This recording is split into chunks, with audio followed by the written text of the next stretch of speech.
Oh, goody. Alright, what's going on everybody?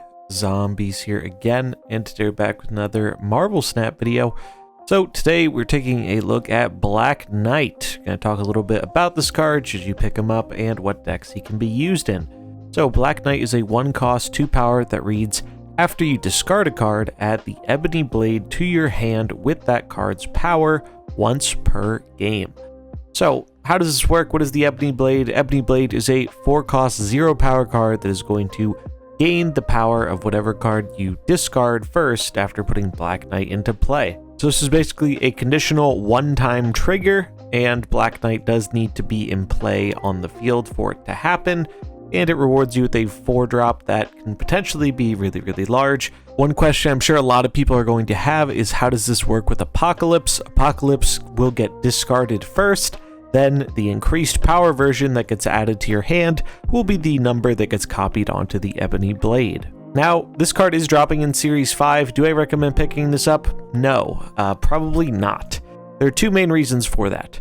One, I think a lot of people are already going to have the cards listed here, the other cards in the Spotlight Week being Stature and MODOK, and even if you don't have these cards, I don't think you really need them right now. Stature has just been absolutely in the dumpster ever since Mobius came out. Don't expect that to change anytime soon. And just the general power level of the game seems to be rather high right now with things like Elsa and Loki. And the other top decks are just doing better than Discard can do in terms of power output. I wouldn't say Discard's totally unplayable, but it is definitely not in a great place relative to where it's been in the past couple months. I do think if you're going for one card this week, it should probably be MODOK if you're someone who does want to play the discard archetype or wants an upgrade to it. MODOK is probably the best discard card out there right now, because not only is it good in a combo discard deck like Hela, Living Tribunal stuff, but it's also really, really good in just the regular core discard deck. Also worth noting that Black Knight will be returning to Spotlight caches, I believe, in December. So if you're already someone who has a lot of the cards, like I do, and you want to make the most out of your spotlights, I think it makes sense to pass on this card, and then that will add some increased value in December during the week when there's a new card, plus Black Knight, who you didn't pick up this month. In terms of spending tokens, this is a hard do not buy for me. I think this is one of the worst things you can probably spend 6k tokens on, aside from something crazy like Howard the Duck. Just really not a big believer in this card. I think the effect is cool and kind of interesting, but the problem is that, one, I think the power level is too high for this card to be very relevant right now. That could change in coming months, which is another kind of justification for why maybe waiting until December, when it's clear some of the cards they're releasing might be a bit lower power level, so they're going to have to dial back the power a bit if they want those cards to see play. So I think that's another reason in favor of waiting. But that aside, another big issue with this card is Shadow King is a very, very popular tech card right now. And Shadow King, unless you have Luke Cage, can set that big Ebony Blade all the way back to its 0 power, which is really, really bad when you're kind of trying to set up a combo where that is hopefully going to win you a lane or help flip a lane by discarding something big. So yeah, general verdict on this card, I really don't think you should be going after this unless you are the absolute biggest discard fan, and even in that case, I think it's kind of hard to justify the resources at the current time.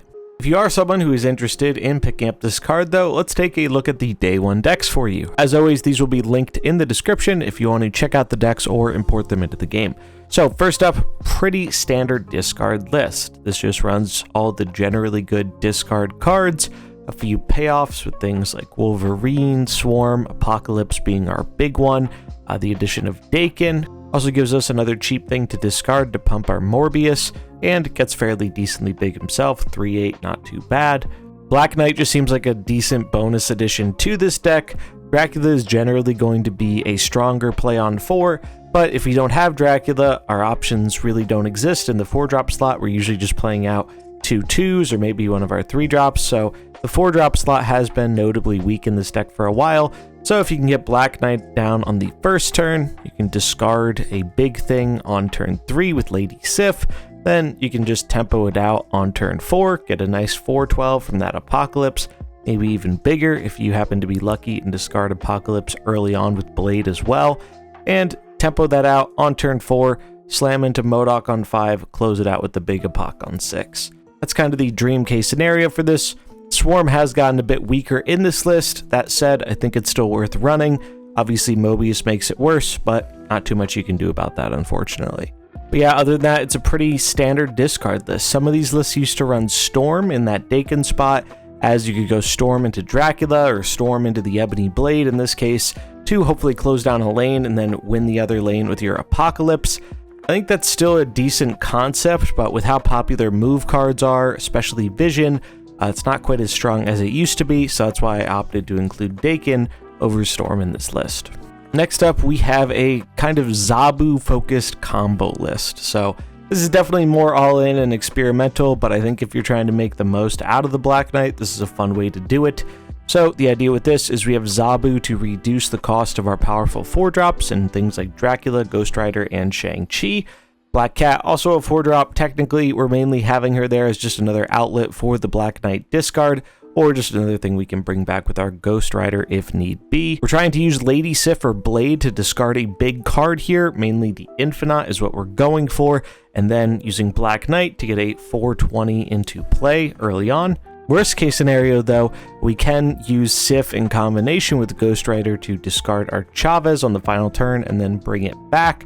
Obviously, that requires Zabu being in play and Mobius not being around, but that's one of the general goals of the deck. We do have Dracula as another way to discard our big Infinite or Chavez if they remain stuck in our hand. Professor X can be useful for helping us to close down one lane in its entirety, so we only have to worry about one lane going down to the final turn. Shang-Chi, another card that's obviously good with Zabu, and a lot of people aren't expecting it as much recently, so it could be a good way to flip a lane if we already have one secured with our Professor X or the Ebony Blade. And then we have Jeff as additional flexibility and can be good with Professor X and Blade for another discard outlet. This is definitely a list that's more all in on the combo, but if you really want to make it the biggest Ebony Blade possible, this might be the way you want to try. And last but not least, we have probably my favorite list of the bunch, and that is Hela Lockjaw. So I took a very similar list to an Infinity Ticket earlier this weekend, and I really like this list. It's actually kind of my favorite way to play Hela right now. Black Knight is taking the America Chavez spot. Not 100% sure if that's the right decision or not, but I found it really hard to cut any other card in this deck.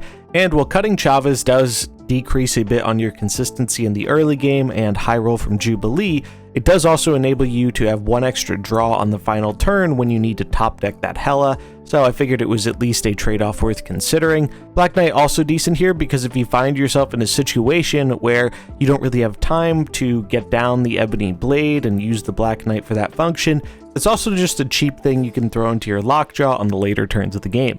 So how this list works is the idea is we're trying to discard some big stuff with our Blade, Lady Sif, and Silver Samurai, as well as the free discard we get from having Black Cat. We also have ways of cheating stuff into play with Jubilee and Lockjaw, being able to cheat out our big threats here in things like Magneto, Infinite Death, or even just trying to pull out our Hela through Lockjaw if we haven't found her earlier on in the game. Silver Samurai is a pretty cool inclusion here, as most of the time he ends up discarding a Jubilee or White Tiger, and Jubilee and White Tiger also synergize very well with Lockjaw, as they're cards you definitely don't mind throwing away into your Lockjaw that can help consistently get out some of our bigger threats. Infinite's obviously the big thing we're trying to discard here, and what I like about Black Knight in this list is he gives us a little bit more redundancy of a strategy of getting big stuff into play. If we don't happen to draw our Lockjaw or our Hela, we still have potential ways to cheat out a really big thing and then try and close out with some of our other late game cards. It remains to be seen if this ends up being worth the include long-term over Chavez, but it's one that I think will be fun to try out if nothing else. If you're a fan of Hela, I definitely recommend trying out this list. I found it to be surprisingly effective and really enjoyed playing it. And that's going to wrap it up for our day one Black Knight decks. What do you think about this card? Are you picking it up? Are you passing on it? I honestly hope I'm wrong and hope somebody finds a way to make it work and be effective, but I just don't really see it with how powerful a lot of the decks are in the metagame and the crazy amount of power they can output, especially with things like Elsa. The power is just really, really through the roof, and the fact that Elsa decks being so meta, enforces a lot more Shadow King in the meta, which is a natural counter to what we're trying to do with the Black Knight, alongside Mobius, making it a lot harder to utilize this card in a Zabu shell. But yeah, I hope I'm wrong, or I hope at the very least this card gets better over time, as I think it's a fun effect, and discard could really use some life brought back into it, so hopefully we can see it have a bit more success long term, but for the time being, I'm not really seeing it right now. And especially not for a 6k token cost. But yeah, it's going to wrap it up for this video. Let me know what you think in the comments below, and if you enjoyed it, remember to like and subscribe, and I'll catch you in the next one. Peace.